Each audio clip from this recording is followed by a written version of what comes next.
Continues with Storm Team 10's Madison Zaleski.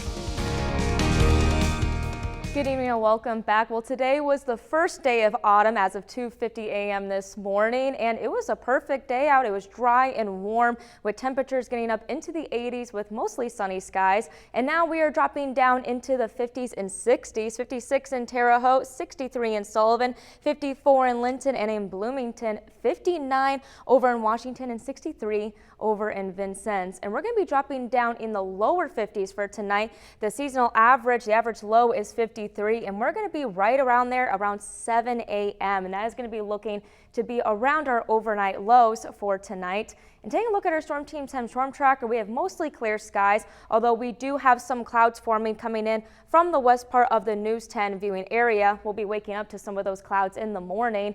And taking a look at our temperature trend over the next few days, it's looking pretty fall-like. We're going to be staying in the 80s and 70s, a tad cooler tomorrow with a high of 81, 82 on Monday, 80 on Tuesday, and then we're going to be dropping down into the 70s on Wednesday and Thursday. And while it's looking pretty good and steady with temperature-wise this week, looking at our drought monitor, we are staying in the dry range. Anything that's in yellow shows how dry it is outside. So we're going to be keeping an eye on this, the Storm Team 10. But we just want to remind people to be watering their plants, keeping an eye out. You know, we're going to be entering harvest season just right around the corner. And if you're not careful, at risk for fire. So just going to keep an eye out for you on that. But looking at our futurecast, we got that wind coming in from the east. You can see some of those clouds moving in from the west, like I was mentioning earlier. We're going to be waking up to that around 8 o'clock in the morning.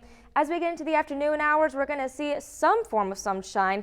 But then as we get into the evening hours, we're going to have full clouds covering the News 10 viewing area. And then as we get into the overnight hours, you can't rule out a few showers. It looks to be fairly light though, so it's not really going to be helping out our chances in regards to that drought. But taking a look at precipitation chances over the next few days, we are not really looking at any sort of rain in the forecast, maybe until Wednesday. Now we're looking at about a 30 to 40% chance, so we'll keep an eye out for you on that. But it looks like we're going to be fairly dry for the rest of the week. For tonight, though, we have an overnight low of 52, mostly clear, a cool breeze coming in from the east. Tomorrow will be a tad cooler with a high of 81, partly cloudy, but it will still be warm.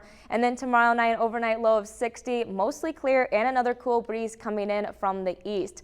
And looking at our 7-day forecast, mostly sunny skies throughout the rest of the week with highs in the 80s and 70s. But we might be seeing some rain until we get into Wednesday of this week.